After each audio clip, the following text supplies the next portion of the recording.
So, yes, last night was kind of more of a bummer night, and inside of that we started looking at the idea that no spy is ever perfect. And I want to carry that out just a little bit more. It's more than just no spy is not perfect. It's every spy also needs help. So no spy is perfect, they always need help. Let me talk about this. Probably the most beloved James Bond film is a film called Goldfinger. It was just well received at the time. It's kind of like the quintessential James Bond film. And people love it for a couple of reasons. One, it's super important. It sets the entire structure for most of the James Bond films that come after that. I mean, you start off with this opening scene that is only kind of loosely tied to the rest of the movie, but it's so jam-packed and awesome that it just grips you in from the beginning, and then it goes to these credits after that. So let's think. Recent James Bond filmed. We had Casino Royale. That opening scene with like all the parkour awesomeness running through all of that, it was just so cool, and yet it only is like loosely related to the rest of the movie. Like they don't spend the rest of the time in that city. Like, yeah, they're trying to get something back, but it's only loosely tied to the rest of it, and that started with Goldfinger. They're also having a bad guy with some weird characteristic or very noticeable trait. That started in Goldfinger. We have, Goldfinger, who's obsessed with gold, and then we have this Korean wrestler guy who can throw his hat and kill people with it, which is, yes, that is bizarre. It also starts this trend where there's going to be a Bond girl, someone who is connected to Bond in some way. I'll just leave it vague. And she ends up dying in it. Yes, the guy, he takes off his hat, throws it at this girl, and she dies because of it. She dies in the movie. And this structure, this trend starts in Goldfinger. Then we have the main focus of the use of gadgets, which kind of starts here as well. But I just can't get over the fact that a guy killed a girl with a hat. It is just bizarre to me. But the structure starts in Goldfinger. And what I think is interesting, so it's important, but it's also just beloved by fans of the series. And yet you look at it, and James Bond isn't the real hero of the story.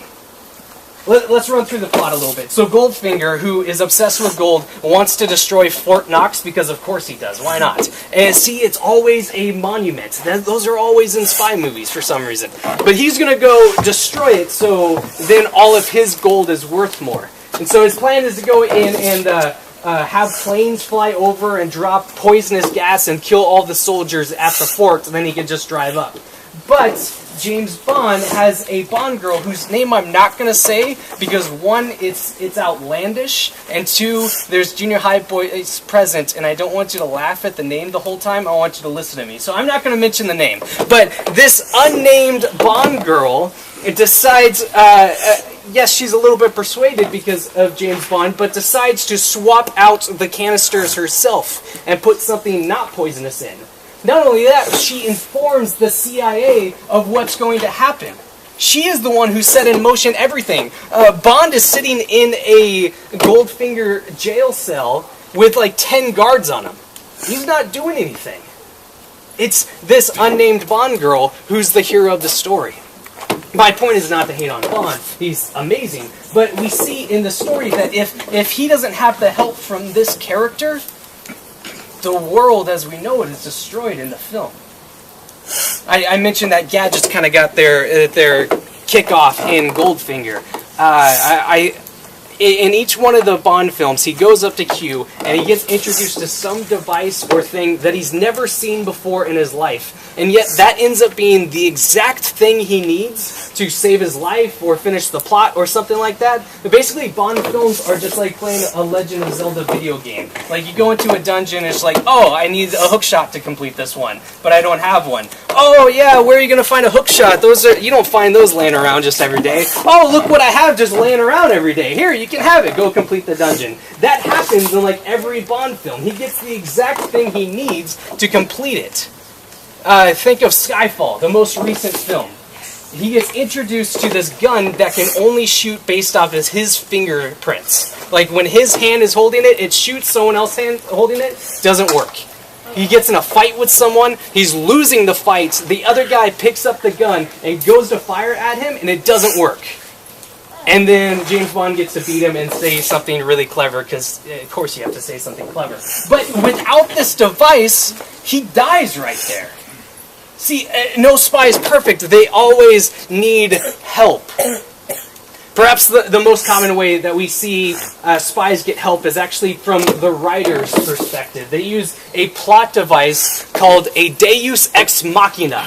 Can you guys say that one? Deus Ex Machina. It's fun. We're learning things. This is so cool. It's like learning cool languages. It's also the title up at top, so in case you guys want to remember it. Deus Ex Machina. And basically, this translates to God of the machine or something along those lines. And the idea behind it is there's something happening where the hero of the story is boxed in. He has no way out. He doesn't know how to solve it. He has people coming to kill him. There's something going on, and he has no way to solve it. And then out of nowhere, something fixes it or gives him an idea or basically solves the tension. But it's random. We didn't see it coming, and it kind of, at times, can almost seem like it doesn't fit in with the story. Now, writers will use this either because, well, they're lazy. They just didn't know what to do, so they're just like, something happens and it's fixed, right? Cool. Or they do it to shock the audience or to surprise them because, again, we didn't see it coming.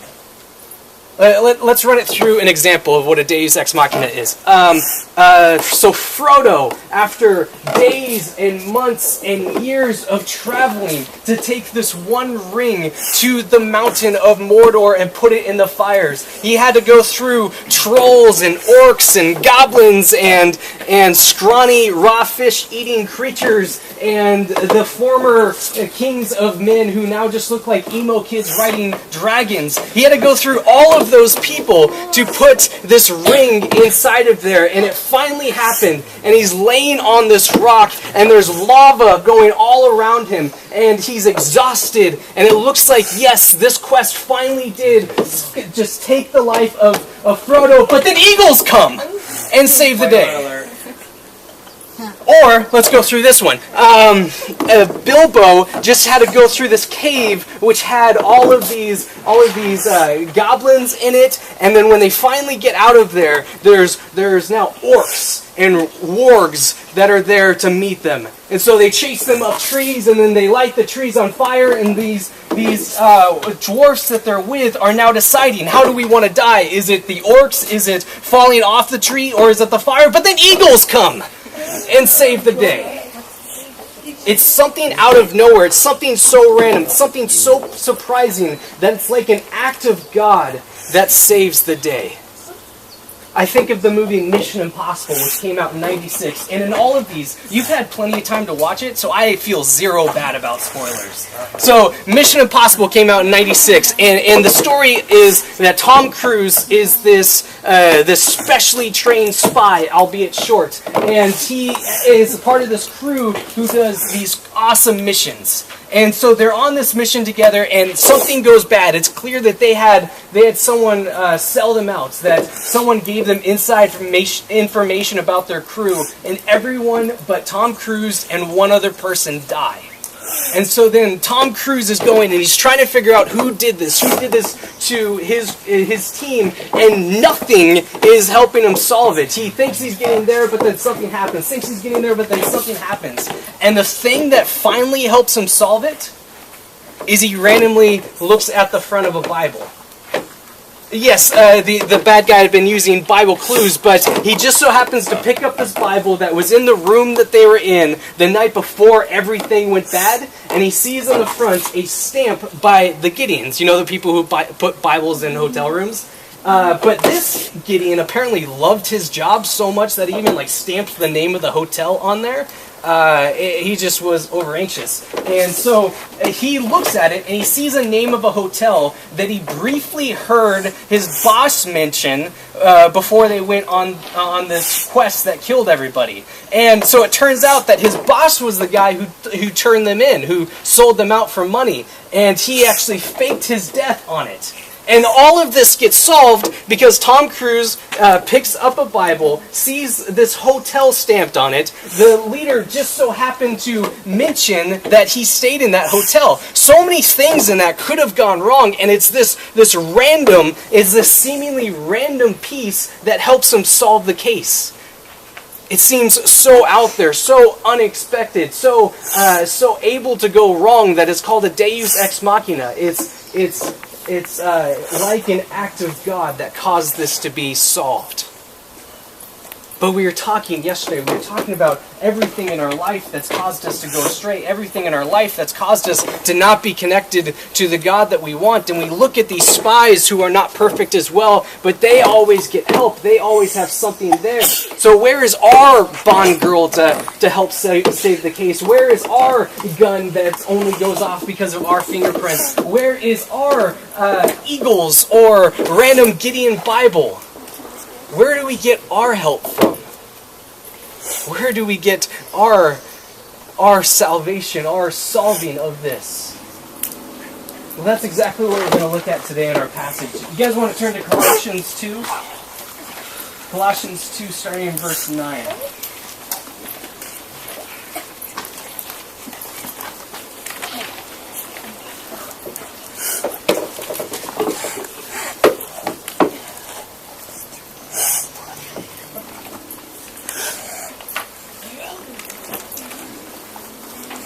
Colossians 2, where do we get our help from? Paul has been building this case. We receive this blessing from God. We're created with Him. We are stable. We are established. We get built up. We are rooted to Him. And yet we, in our imperfection, cut that off. We destroyed all of that. Where do we get our help in this?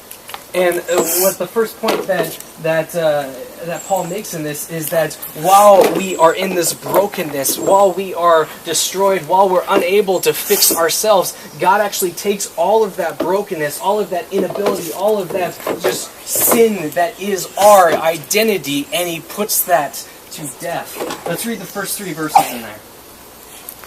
Verse 9 goes like this. For in Him, this is Jesus, the whole fullness of deity dwells bodily. And you have been filled in Him who is the head of all rule and authority. In Him you were also circumcised with a circumcision not made without hands, by putting off the body of flesh by the circumcision of Christ, having been buried with Him in baptism, in which you were also raised with Him through faith in the powerful working of God who raised Him from the dead. A couple of random things in here we'll unpack over the course of this time together, but I want to first focus on this. We were estranged from God. We were far off. We were distant, and we had no hope of getting back to Him. We, in our attempts to try to fix ourselves, knowing that we're not perfect, knowing that things have gone wrong, knowing that these things that we're supposed to be feeling are signs of something deeper, of signs of us having identity in sin, we are not able to fix that, and so our fixing it has to come from something else. Maybe we try really, really hard to do good things just to kind of counteract these bad things that we do at times. Maybe we try to put on a good face because at times we put on a bad face, but even that doesn't seem to work. And it makes sense that it doesn't seem to work because that's not how this world works. For those of you in high school who can drive, stick with me in this illustration. And for those of you who can't drive, imagine that glorious day when you don't have to be carted around by your parents. It's coming, I promise. It could be when you're 18, because you just automatically get the permit. But it's coming someday, I promise. So you're driving down a street, and you're coming up to your first light, and it's green. So, sweet, the red light sucks, so you get to drive straight through it. Next one. It's green, so you just get to drive straight through it. Next one is green, so you get to drive straight through it. And then you're coming up to the next one. I know it's not practical. Where are you going to get 3 straight green lights in a row? But you come up to the next one, and it's red. And you decide to run it. And sure enough, the soul-crushing red and blue lights are going off behind you, but you pull off to the side, and the police officer comes up and asks you that question that they always ask, do you know why I pulled you over? And so you're polite, you say, yes, I just ran a red light. Well, why did you run a red light? Well, you might have seen, officer, that before that, I successfully navigated the lights 3 times. There was a green light, and I went through it just as I'm supposed to do. So since I had done that 3 times, but only done the improper thing while driving once, I am clearly ahead here. So you can just go ahead and get back to your car and leave. Don't try that, it won't work. But that's we laugh because that's nonsensical, and yet this is exactly what we try to do with our lives sometimes. Whether we acknowledge it or not, we start to think that just because we've done some good things, just because we've done some things that help other people, that this outweighs our bad things that we've done. This feeling of sin that is our identity, and it's not the case. It will never fix us. We can never fix us. Our fixing has to come from something else. We are not perfect. We need help. I was talking last night that if we continue down this route, if we are in this route, we are dead in this. We continue in separation. We are lost, and we are not with the God we so desperately need to be with, who deserves to have us with him. And that is absolutely true. Just as God is the giver of life, he is also the giver of death. But as we see in the passages, there are 2 deaths that he gives. If you continue down that route, as I talked about, you get the death that is separation, and we hope no one goes down that route, because that is just receiving all of the punishment that we've deserved, and it is sad that that happens, but it is absolutely what needs to happen in a just society with a just God, and we have earned it. We have so earned it. But that doesn't have to be the case. That doesn't have to be the single route for us to go down, because there is the second death. The death that comes with us being buried with Jesus. That is every part of us that is broken, every part of us that is sinful. Our entire identity of sin is killed in us because of the power of Jesus. As long as we recognize what Jesus has done, as long as we know who Jesus is and that he lovingly saved us while we even did not want a part of him, that he came and did the impossible for us, that he paid this price for us, that this part of us, this brokenness, can be gone away because of him. But even that's not it. It's not just a case of having the bad stuff in us killed off. But God goes even further than that, which he did not have to do that anyways. Our death is then replaced with life. We are made alive in Christ. He made us alive. We were buried with him. He made us alive. Next 3 verses. 13. And you who were dead in your trespasses and the uncircumcision of your flesh, God made alive together with him, having forgiven us all our trespasses, by canceling the record of debt that stood against us with its legal demands. This he set aside, nailing it to the cross. He disarmed the rulers and authorities and put them to open shame by triumphing over them. So we have received this punishment. We went against God. We tried to take what was rightfully God's and make it our own. We tried to rule, which was never our job. We were never good enough for it, and we never had the right to it. And yet, God continued to follow us, to lovingly pursue us, even when we were running from him as fast as possible. God never stopped loving us, and he put to death all of the stuff that was going against him in us. But it's not enough to just be a neutral vessel, because we could just continue once again to acquire this identity of sin. It's not enough to just be given a clean slate, because clean slates can be destroyed again. It was never enough for that to be the case, and we don't just turn to God. We don't come to camp and we sing songs about a God that we're so grateful for because he gave us a fresh start. No, we sing to a God who gave us life. that we had destroyed our first one, we had ruined our first one, we had accrued enough for death, and rightfully so, and yet he doesn't just give us a fresh start, but he gave us a life that we can't do that with anymore, as if we turn to him. We had a record of death, but through Christ it is destroyed. We had earned death, but Christ goes and he takes that death from us. He goes on a cross, he comes to earth as God and takes the punishment on himself. Because we can't run through enough green lights. We can't try to fix ourselves. We can't try to do anything like that. So Jesus takes the punishment that was ours as his own. But inside of that, he also gives us his perfection. Where we had made our lives a mess, a unfixable mess, God does what only he can do, and he restores it. And God's perfection, the life that Jesus lived that was perfect, becomes ours. When we're standing before God, he doesn't see the mess that we were, but the Jesus perfection that was given to us. It's a reversal we could have never imagined. It's a reversal that makes still no sense of why God would do it, except for the fact that he loves you. He loves every single one of you, even when we were far off, even when we wanted nothing to do with him, he still loves us. And what Jesus does on a cross in 6 hours, it would have taken us an eternity of punishment to do. But Jesus lovingly does it for us because he loves us. He doesn't want us in this death track. He doesn't want us in this imperfection track. He doesn't want us estranged from the God who created us track. Instead, he puts us on the Son of God track, the Daughter of God track, and all of the blessings and promises and the connection to God that comes with it. But this was not because of anything that we do. It was not because you guys all are awesome and super cool, which you guys are, but that's not enough. There was nothing we did to get this. There was nothing we did to deserve this. And that's where all that weird circumcision talk that was in there is, and I kind of read through fast on purpose. But what's going on with that is, in the Old Testament, God used this thing as a marker of which people were his. Circumcision was a sign that these people were God's.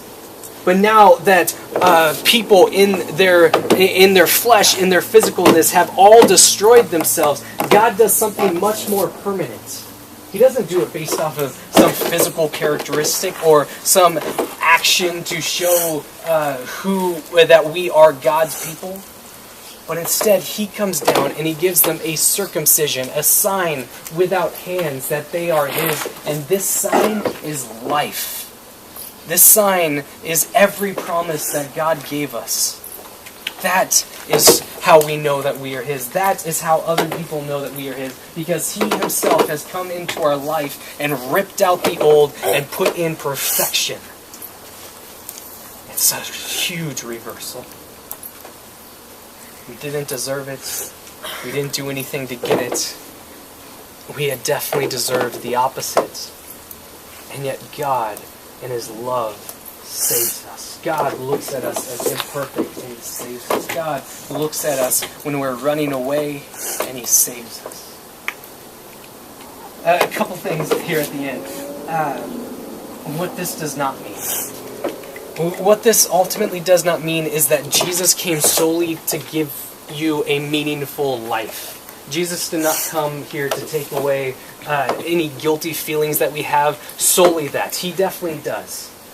He comes to this earth and he calls us all worthwhile when we definitely have earned an opposite title than that.